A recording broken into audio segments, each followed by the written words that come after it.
आज हमारे मनन चिंतन का विषय है दो और तुम्हें दिया जाएगा।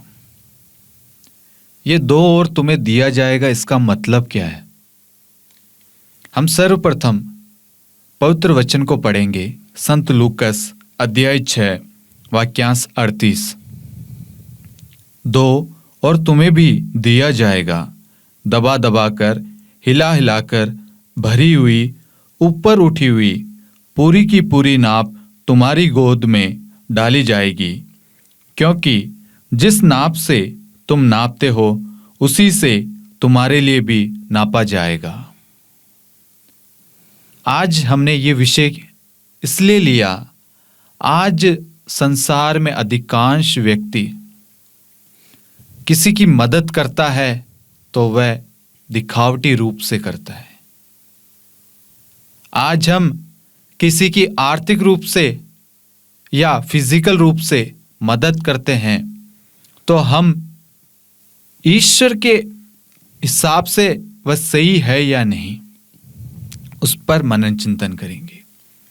आज आप सभी जानते हैं ये सोशल मीडिया का जमाना है, और आज अगर आप एक गरीब को खाना खिला रहे हैं, आप उसकी फोटो लेकर, उसका वीडियो लेकर आप अपलोड कर देते हैं कि मैंने आज देखो गरीब की मदद की। ये एक साइड से देखा जाए तो सही होगा, लेकिन हम वचन के अनुसार देखा जाए तो ये गलत है। प्रभु का वचन कहता है, जब तुम किसी की मदद करते हो तो तुम्हारे दाहिने आंख को भी मालूम नहीं होना चाहिए। कहने का मतलब, अगर तुम लेफ्ट हैंड से किसी की मदद कर रहे हो तो राइट हैंड को मालूम नहीं होना चाहिए कि तुमने दान दक्षिणा दी है। ये एक पवित्र चीज है। आज हमने उस पवित्र चीज को अपवित्र कर दिया है। आज हम लोगों की मदद करते हैं तो हम शो करते हैं, फ्लेक्स लग जाते हैं। हमने हजारों ये चीज करी, हमने लाखों ये चीज करी, ये किया। क्या ईश्वर इससे प्रसन्न होगा? कभी नहीं। आज इसी पर हम विचार विमर्श करेंगे, मनन चिंतन करेंगे। प्रभु कहता है, जिस नाप से तुम नापते हो उसी से तुम्हारे लिए नापा जाएगा। आज आपके आस पड़ोस में, आपकी कलीसिया में, आपकी कॉलोनी में बहुत सारे लोग ऐसे हैं, आपके डिस्ट्रिक्ट में होंगे, राज्य में होंगे, आपके सामने भी आते होंगे और आप उनको भगा देते होंगे। ऐसे लोग होंगे, बेचारे गरीब, वो आपसे एक रोटी मांगने आते हैं और आप उन्हें भगा देते हैं। वो कितने दिनों से भूखे होंगे आपको नहीं मालूम होगा।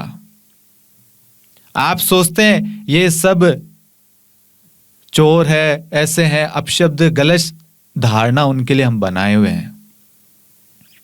क्या ईश्वर आपको नहीं देख रहा है? कोई व्यक्ति आपके घर के सामने बीमार है, उसके पास में ओढ़ने को कुछ नहीं है, कंबल, स्वेटर कुछ नहीं है, वो ऐसे ही ठंड में कांपते हुए बैठा हुआ है, और आपके पास में 10 कंबल है, स्वेटर है, कपड़े हैं, सब कुछ है, लेकिन आप उसे एक कंबल या एक स्वेटर नहीं दे सकते। इतना अहंकार आज हमारे अंदर आ गया है। हम सिर्फ पाना चाहते हैं, बस हमें मिलता रहे, मिलता रहे, मिलता रहे, किसी को देना नहीं चाहते। आज इसी वजह से हमारे जीवन में शांति नहीं है, प्रभु की आशीष नहीं है, क्योंकि हम सिर्फ मांगने वाले बन गए हैं, देने वाले नहीं बनना चाहते। मांगने वाले से बढ़कर होता है देने वाला, और उस ईश्वर ने इस संसार को अपने इकलौते पुत्र को दे दिया। इससे बढ़कर, इससे महान प्रेम किसी का नहीं हो सकता। समस्त संसार की खातिर, समस्त संसार को मुक्ति देने के लिए अपने इकलौते पुत्र को अर्पित कर दिया, ताकि हम पाप से आजाद हो जाएं, बुराई से, व्यभिचार से, वासनाओं से, हर एक बुरी आदतों से आजाद हो जाएं। ईश्वर ने दिया है हमारे लिए, अपनी जान दी है, हमें बचाने के लिए। आज ये जो जीवन है, ये जो सब कुछ आपके पास में धन दौलत जो भी है, ये ईश्वर की देन है, ईश्वर की ब्लेसिंग्स है। आपको आज आप ईश्वर के द्वारा दी हुई उस चीज पर घमंड कर रहे हो, ईश्वर उससे प्रसन्न नहीं है। इसलिए हम कमाते हैं, हमारे घर में आशीष नहीं है, वो फलता नहीं है। कोई हमारे पास में गरीब है, उसके घर में राशन नहीं है, आपको मालूम है, आप कहोगे अरे मेरे पास में तो है ही नहीं, मैं क्या दूं। और आपके घर में राशन के कट्टे भी रखे हैं और राशन रखा है जिससे आप महीने भर का गुजारा कर सकते हो। मैं सिर्फ आपको उदाहरण दे रहा हूं। मदद करना किसे कहते हैं वो हम देखेंगे अभी वचन में। पहला राजाओं का ग्रंथ अध्याय 17 वाक्यांश 7 में 7 से लेकर हम पढ़ेंगे अभी सरेप्ता की विधवा के बारे में। हम सर्वप्रथम वचन को पढ़ें। नदी में पानी सूख गया क्योंकि पृथ्वी पर पानी नहीं बरसता था। तब एलिया को प्रभु की वाणी यह कहते हुए सुनाई पड़ी, उठो, सीदोन के सरेप्ता जाओ और वहाँ रहो।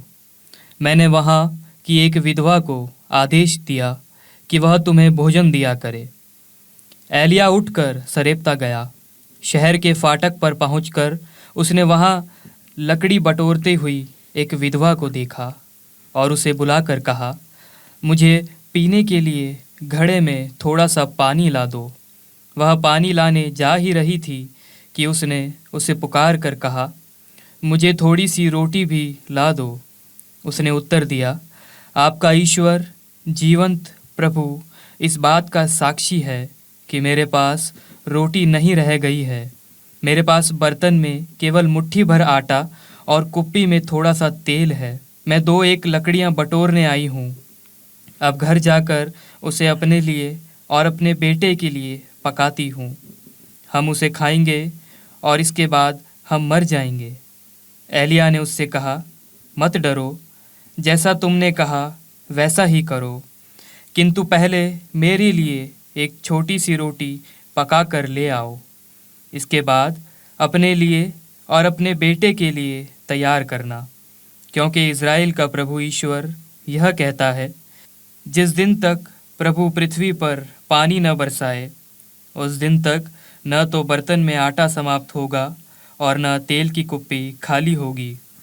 एलिया ने जैसा कहा था, स्त्री ने वैसा ही किया, और बहुत दिनों तक उस स्त्री, उसके पुत्र और एलिया को खाना मिलता रहा। जैसा कि प्रभु ने एलिया के मुख से कहा था, न तो बर्तन में आटा समाप्त हुआ और न तेल की कुप्पी खाली हुई। Hallelujah, hallelujah. हम प्रभु के वचन को देखते हैं।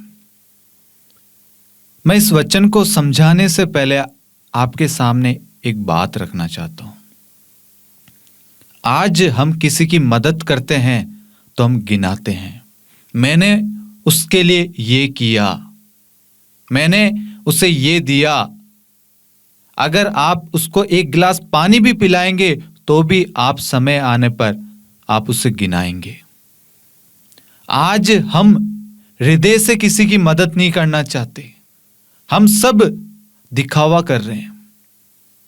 लेकिन दो और तुम्हें दिया जाएगा, इसका मतलब हम यहां देखते हैं सरेप्ता की विधवा में। प्रभु की योजना है कि एलिया उस विधवा के पास में जाए और वह विधवा सच्चे दिल से बोलती है कि मेरे पास में कुछ भी नहीं है, एक समय का बस आटा है और मैं और मेरा बेटा खाकर मर जाएंगे।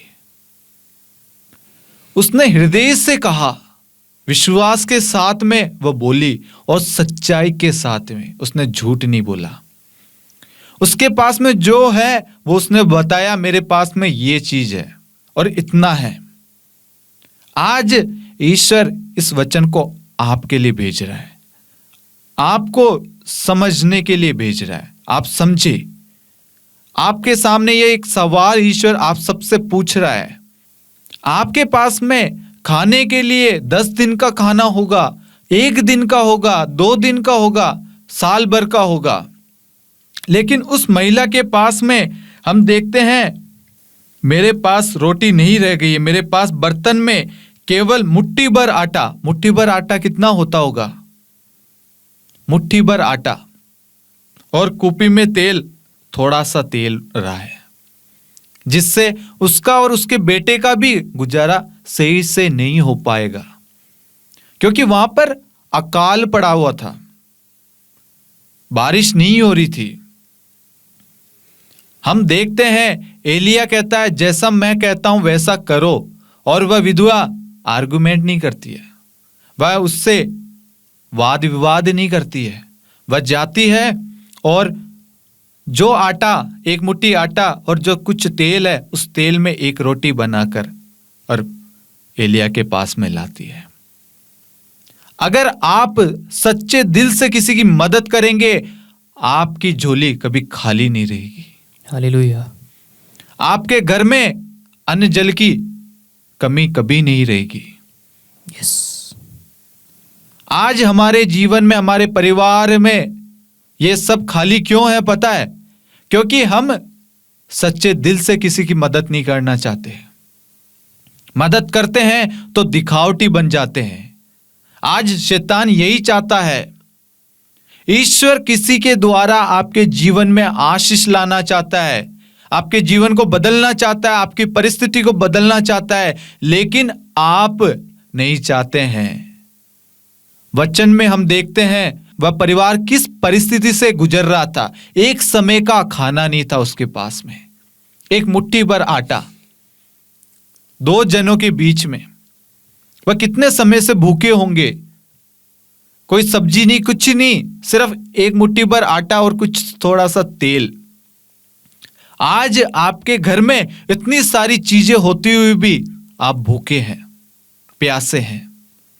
खाना खाते हैं, वह खाना पच नहीं पाता, उसमें स्वाद नहीं आ पाता। क्यों नहीं आ पाता? क्योंकि दिल से कुछ नहीं करना चाहते। हम जो है उसमें खुश नहीं रहना चाहते। एक टाइम का खाना है तो उस एक टाइम खाने के लिए ईश्वर को धन्यवाद दे। अगर आपके सामने कोई भिखारी आ रहा है, वो कितने दिनों से भूखा होगा, आप बस उस पर कमेंट पास करेंगे, उसको तिरस्कृत करेंगे, उसको भगा देंगे, उसका अपमान करेंगे। आप भूल चुके हैं, क्या पता उसके द्वारा प्रभु आपके जीवन में अपनी आशीष बरसाना चाहता हो, आपके जीवन को बदलना चाहता हो। आपके परिवार में कोई बीमारी आने वाली हो सकता है प्रभु उसकी आशीष की वजह से उसके द्वारा आपके घर से वह बीमारी दूर चली जाए। आज कहीं ना कहीं हम पाप में पड़ते जा रहे हैं, दिखावटी बनते जा रहे हैं, पाखंड कर रहे हैं हम। आज आप किसी की मदद करते हैं तो ये आशा रखते हैं दुनिया देखेगी, दुनिया वाह वाह करेगी। दुनिया की वाह वाह काम नहीं आएगी मेरे प्यारे भाइयों और बहनों। वो ईश्वर आप पर निगाहें टेकी हुई रखता है। वो आपको देख रहा है स्वर्ग से, आपके आचरण को देख रहा है, आपके हर एक कदम को देख रहा है, आपके व्यवहार को देख रहा है, वह आपके हृदय को देख रहा है, वह आपके सोच विचारों, मन को, सबको देखता है। आज ईश्वर चाहता है कि हम दूसरों को देने वाला बने। अगर आपके पास में एक रोटी है तो आप बांट के खाइए, आप देखना उसमें कितनी ब्लेसिंग होती है, कितना आनंद होता है, कितनी खुशी मिलती है। प्रभु कहता है देने वाला बनो, दौड़ तुम्हें दिया जाएगा। आज हम देने वाला नहीं बनना चाहते कोई भी, और देते हैं तो दिखावटी बनते हैं। फोटो डालेंगे, आज मैंने उनकी मदद की, आज मैंने उनको कंबल दिए, कपड़े पहनाए, पैसे दिए, आज मैंने भोजन की व्यवस्था करी, ये करी, वो करी। प्रभु इससे खुश नहीं है मेरे प्यारे भाइयों और बहनों। ये दुनिया को खुश करने की चीज कर रहे हो, उसकी सच्ची आशीष, उसकी सच्ची ब्लेसिंग आप खो रहे हो। ईश्वर कहता है जिस नाप से तुम नापते हो उसी नाप से तुम्हारे लिए नापा जाएगा। आप दिखावटी बन रहे हो, आप पाखंड कर रहे हो, ढोंगी बन रहे हो, इसलिए आपके जीवन में प्रभु कार्य नहीं कर पा रहा है। आज बहुत सारे परिवार ऐसे हैं जो कमाते हैं लेकिन फल उत्पन्न नहीं कर पा रहे, कुछ भी नहीं कर पा रहे, पैसे की बढ़ोतरी नहीं हो पा रही है, कमाते हैं खर्च हो जाते हैं, कमाते हैं खर्च हो जाते हैं, बीमारियां आ जाती है, दुख आ जाते हैं, तकलीफ आ जाती है, लेकिन आशीष नहीं आती। जैसा आप कर्म करेंगे वैसा आपको फल मिलेगा। यदि आप ईश्वर की इच्छा के अनुसार दूसरों की सेवा करेंगे, दूसरों की मदद करेंगे, प्रभु अवश्य आपके जीवन में अपनी आशीष बरसाएगा। आगे हम पढ़ेंगे अध्याय 17 वाक्यांश 17 से कि एलिया की जिस महिला ने मदद करी उसके जीवन में प्रभु ने कैसे कार्य किया। हम सर्वप्रथम वचन को पढ़ें। बाद में गृह स्वामिनी का पुत्र बीमार पड़ा और उसकी हालत इतनी खराब हो गई कि उसके प्राण निकल गए। स्त्री ने एलिया से कहा, ईश्वर भक्त, मुझसे आपका क्या आप मेरे पापों की याद दिलाने और मेरे पुत्र को मारने मेरे यहाँ आए? उसने उत्तर दिया, आपका पुत्र मुझको दो। एलिया ने उसे उसकी गोद से ले लिया और ऊपर अपने रहने के कमरे में ले जाकर अपने पलंग पर लेटा दिया। तब उसने यह कहकर प्रभु से प्रार्थना की, प्रभु मेरे ईश्वर, जो विधवा मुझे अपने यहाँ ठहराती है, क्या तू उसके पुत्र को संसार से उठाकर उसे विपत्ति में डालना चाहता है? तब वह 3 बार बालक पर लेट गया और उसने यह कहकर प्रभु से प्रार्थना की, प्रभु मेरे ईश्वर, ऐसा कर कि इस बालक के प्राण इसमें लौट आए। प्रभु ने एलिया की प्रार्थना सुनी और उस बालक के प्राण उसमें लौटे और वह जीवित हो उठा। एलिया उसे उठाकर ऊपर वाले कमरे से नीचे घर में ले गया और उसे उसकी माता को लौटाते हुए उसने कहा, देखो तुम्हारा पुत्र जीवित है। स्त्री ने उत्तर दिया, अब मैं जान गई हूँ कि आप ईश्वर भक्त हैं और प्रभु की जो वाणी आपके मुख में है वह सच्चाई है। Hallelujah, hallelujah, hallelujah, hallelujah. जिस स्त्री ने एलिया को खाना खिलाया, उस एलिया के द्वारा प्रभु उसके पुत्र को जीवित करता है। जिस स्त्री के पास में एक मुट्ठी आटा और कुछ तेल, कुप्पी में कुछ थोड़ा सा तेल बचा हुआ था, वह प्रसन्नता के साथ जैसे उसने कहा उसके अनुसार वह खाना बना के उसके पास में ले जाती है और देती है। वह मन में ये नहीं सोचती कि मैं और मेरा बेटा क्या खाएंगे या पहले मैं और मेरा बेटा खाएं। नहीं, वह पहले एलिया के लिए खाना लेके जाती है। जो भी होगा, 1 रोटी बनी हो, 2 रोटी बनी हो, जो बनी वो पहले एलिया के पास में ले गई। और हम देखते हैं बाइबल में, जब तक बारिश नहीं रुकी तब तक उनकी परात में आटा कम नहीं हुआ, उनके तेल जो कूपी का जो था उसमें तेल कम नहीं पड़ा। सोचिए, ईश्वर की ब्लेसिंग, ईश्वर की आशीष। ईश्वर हृदय देखता है मेरे प्यारे भाइयों और बहनों। आज आप दूसरों की मदद सच्चे दिल से, सच्ची श्रद्धा के साथ करेंगे, ईश्वर अवश्य आपके जीवन में ब्लेसिंग देगा, अपनी आशीषें बरसाएगा। आपके बच्चे बीमार होंगे, परिवार में प्रभु आपको आशीष देगा। प्रभु आज हम सबसे चाहता है कि हम देने वाले बने। ईश्वर ने हमें सामर्थ्य दिया है ताकि हम दूसरों की सेवा कर सके, दूसरों की मदद कर सके। प्रभु का वचन कहता है, यदि तुम मुझे प्रेम करते हो तो मेरी आज्ञाओं का पालन करोगे। प्रभु कहता है, दो और तुम्हें दिया जाएगा। इसलिए मेरे प्यारे भाइयों और बहनों, आज आपको सोचना है, समझना है कि आपको मांगने वाला बनना है या देने वाला। प्रभु का वचन कहता, मत्ती 7:7, मांगो और तुम्हें दिया जाएगा। मांगने से पहले देने वाला हृदय बने। ऐसा हृदय प्रभु से मांगे कि प्रभु मैं दूसरों की सहायता करने वाला बनूं, दूसरों की मदद कर सकूं। अपने लिए नहीं प्रभु, मैं दूसरों के लिए सोच सकूं। दूसरों के लिए कुछ कर सकूं प्रभु, जैसा आपने दुनिया के लिए किया प्रभु। अगर मैंने एक व्यक्ति के लिए किया, मेरा जीवन धन्य हो जाएगा प्रभु।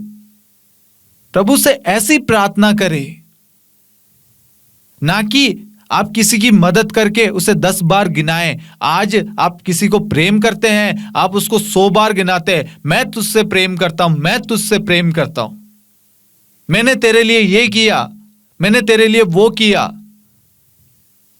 प्रभु प्रसन्न नहीं है इस चीज से, और ये ईश्वर के अनुसार गलत है। प्रभु ढींग नहीं मारता है, प्रभु दिखावटी नहीं बनता है। प्रभु जो करना चाहता है वह अवश्य करता है। आज आप क्या कर रहे हैं? आप प्रेम को तोलने लग गए, रिश्तों को तोलने लग गए। मैंने तेरे लिए ये किया। क्या कर रहे हैं हम भूल चुके हैं ईश्वर प्रेम है। हमने ईश्वर को नहीं, ईश्वर ने हमें चुना है। और जो ईश्वर को प्रेम करता है वह ईश्वर की आज्ञाओं का पालन करता है।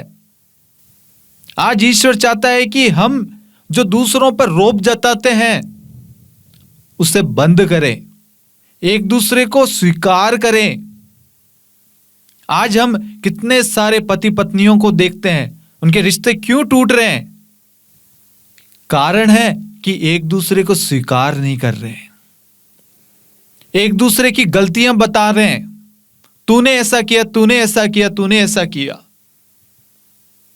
प्रभु कहता है जिस नाप से तुम नापते हो, आप जो सोच उनके लिए रख रहे हो, आपके लिए भी वही सोच रखी जाएगी। यदि आप उन्हें क्षमा करेंगे तो आपको भी क्षमा मिलेगी। यह प्रभु का वादा है। आज हमारे जीवन में आशीषें, ईश्वर की कृपा, हमारा परिवार क्यों नहीं एक है? क्यों हमारे जीवन में शांति नहीं है? क्यों बच्चे जॉब नहीं कर पा रहे हैं? क्योंकि हम पाप में जीवन व्यतीत कर रहे हैं। हम शैतान के जाल में फंसे हुए हैं, और शैतान चाहता है कि हम पाखंडी बने, हम ढोंगी बने, हम गलत राह पर चले, हम ईश्वर की आशीषों से वंचित रहें। ईश्वर प्रेम है मेरे प्यारे भाइयों और बहनों, और आप जिसको प्रेम करते हैं उसे प्रेम ही कीजिए, ना कि उसे नीचा दिखाएं, ना कि उस पर आरोप लगाएं।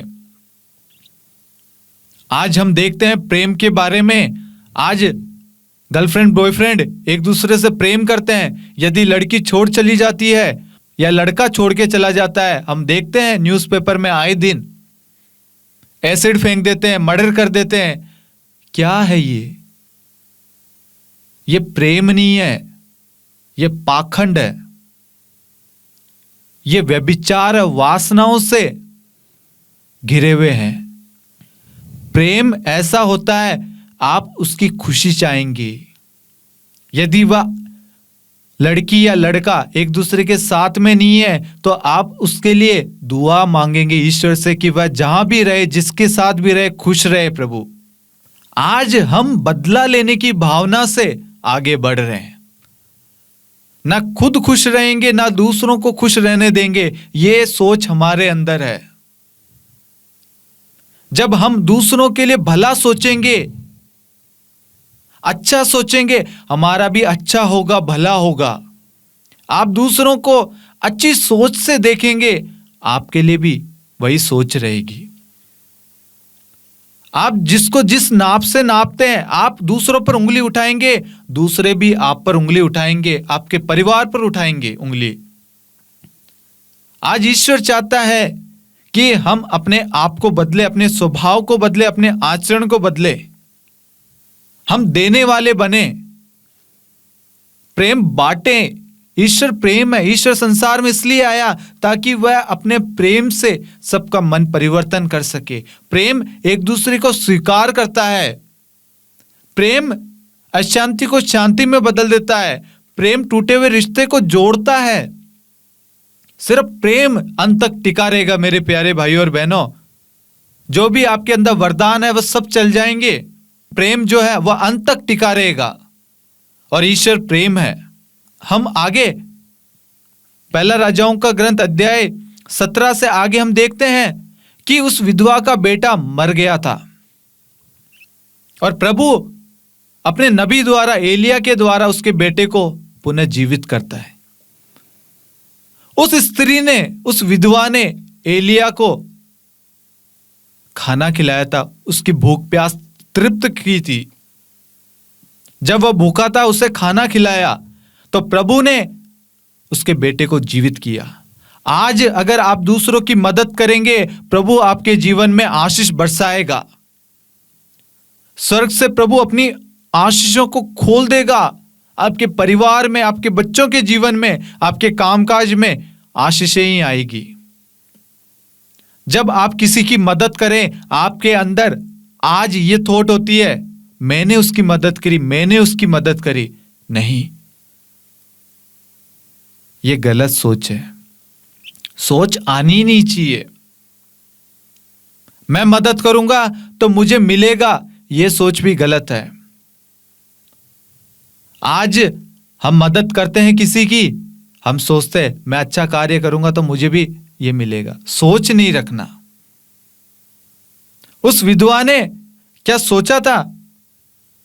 एक मुट्ठी आटा है और मैं अगर उसको दे दूंगी तो मैं और मेरा बेटा तो मर जाएंगे। लेकिन उसने सोचा नहीं, उसने संदेह भी नहीं किया, आज्ञा का पालन किया। आज ईश्वर चाहता है कि हम भी उस आज्ञा का पालन करें। हम जब किसी की मदद करें, हमारे मन में सोच नहीं आनी चाहिए कि मैं मदद करूंगा तो मेरे साथ भी अच्छा होगा, मेरा काम अच्छा हो जाएगा, मेरा बिजनेस अच्छा चलेगा या मेरे बच्चों की नौकरी लग जाएगी। आज हम मांगने लग जाते हैं। आज हम किसी की मदद करते हैं ना, तो पाने की आशा करते हैं कि हम मदद करेंगे तो हमें मिलेगा। ईश्वर आपकी मांगे पूरी नहीं करेगा, कभी नहीं करेगा इस तरीके से। हमें भी उस सरप्ता की विधवा की तरह बनना चाहिए। आज हर एक व्यक्ति को उस विधवा के आचरण को, उसके स्वभाव को, उसके विश्वास को ग्रहण करना चाहिए। जब आपकी स्थिति खराब हो तब भी आपको दूसरों की मदद करना है, ऐसा स्वभाव ईश्वर से मांगे। आज ईश्वर चाहता है कि आपके आस पड़ोस में, आपके चर्च में, आपकी कलीसिया में, आपके एरिया में, आपके कॉलोनी में बहुत सारे जानवर होंगे, बहुत सारे लोग होंगे जो भूखे होंगे, जिनको संभालने वाला कोई नहीं है। ईश्वर चाहता है कि आपके द्वारा उनकी भूख प्यास तृप्त की जाए, उनकी भूख प्यास मिट जाए। आपके द्वारा ईश्वर उनका भला करना चाहता है, ताकि जो आशीषें रुकी हुई है वही आशीषें ईश्वर आपके जीवन में बरसाएं। इस अध्याय को आप वापस से पढ़ना मेरे प्यारे भाइयों और बहनों। दूसरों को अपमान करना बंद करें, दूसरों को प्रेम से स्वीकार करें, दूसरों को जताए नहीं कि मैंने तेरे लिए ये किया। नहीं, ये शैतान की सोच है, शैतान की इच्छा है। ये शैतान आपको रोक रहा है ईश्वर की आशीष से। आज हर कोई सोशल मीडिया पर बस मैंने ये किया, मैंने वो किया, मैंने ये किया, ये दिखा रहे। ये किसी काम का नहीं है मेरे प्यारे भाइयों और बहनों। हो सकता है आप एक अच्छा कार्य कर रहे हो, दूसरों को मोटिवेट कर रहे हो कि ताकि दूसरे लोग आए, उनको सपोर्ट करें। हर एक की सोच पर निर्भर करता है मेरे प्यारे भाइयों और बहनों। आप किस सोच से किसी की मदद कर रहे हैं? उस विधवा ने जिस सोच से मदद करी, ईश्वर को वह सोच, वह कर्म, उसने जो कार्य किया, जो मदद की, वह भावना, वह विश्वास, वह ईश्वर को प्रसन्न हुआ, वह प्रिय लगा। इसलिए आने वाले समय में जब उसका बेटा बीमार हुआ, वह मर गया, तो प्रभु एलिया के द्वारा उसे पुनः जीवित किया। आप किसी की मदद करेंगे, विश्वास करना मेरे प्यारे भाइयों और बहनों, ईश्वर आपको ब्लेस करेगा। लेकिन आपको सोचना नहीं है कि मैं मदद करूंगा तो मुझे ये मिलेगा, मैं मदद करूंगा तो ऐसा होगा। नहीं, अगर आपके पास में 2 रोटी है तो 1 रोटी अपने साथियों के साथ में बांटें। कपड़े हैं, पुराने कपड़े हैं, नए कपड़े, आप दूसरों को बांटिए ना। ये सर्दी का मौसम है, सिर्फ एक दिन मदद नहीं करनी है। आज हम उपवास करते हैं। उपवास क्या है? जो खाना आपने छोड़ा है वह खाना दूसरों को जाकर खिलाए, यह उपवास है। ईश्वर ऐसा उपवास चाहता है। ऐसा उपवास नहीं चाहता कि जो खाना आपने बनाया उसको शाम को खा लिया। नहीं, उपवास ऐसा नहीं है। उपवास वह है कि आप अपने में से, अपनी चीज में से दूसरों की सहायता करें, दूसरों को खिलाएं। ईश्वर ये स्वीकार करेगा। ये समय है दूसरों की सहायता करने का, दूसरों की मदद करने का। ईश्वर हमें अपनी ब्लेसिंग से, अपनी आशीषों से भरना चाहता है। इसलिए ईश्वर ने आज हमें यह वचन दिया। हम भी संपूर्ण हृदय के साथ प्रभु के पास में लौटें और प्रभु से कहें, प्रभु आज से पहले प्रभु मैं भी पापी मन से, मेरे अंदर भी लोभ आ गया था, मेरा भी मन कपटी बन गया था प्रभु। मैं दूसरों को दिखाने की भावना से, दिखावटी भावना से दूसरों की मदद कर रहा था प्रभु। लेकिन प्रभु आज मैंने आपके वचन को जब सुना तो मेरा हृदय पिघल गया प्रभु, मेरी सोच बदल गई प्रभु। मैं भी उस सरप्ता की विधवा के समान प्रभु दूसरों की सेवा करना चाहता हूं, पाने की आशा में नहीं प्रभु, देने की आशा में प्रभु, ताकि प्रभु भला कार्य बढ़ता जाए। क्योंकि ईश्वर भला है, वह सच्चा गडरिया है, वह अपनी भेड़ों को चराता है, वह उनकी देखरेख करता है। आप दूसरों की मदद करेंगे, प्रभु आपकी हर एक परिस्थिति को संभालेगा, आपको भूखा नहीं रहने देगा, आपके अन्न जल की व्यवस्था करेगा।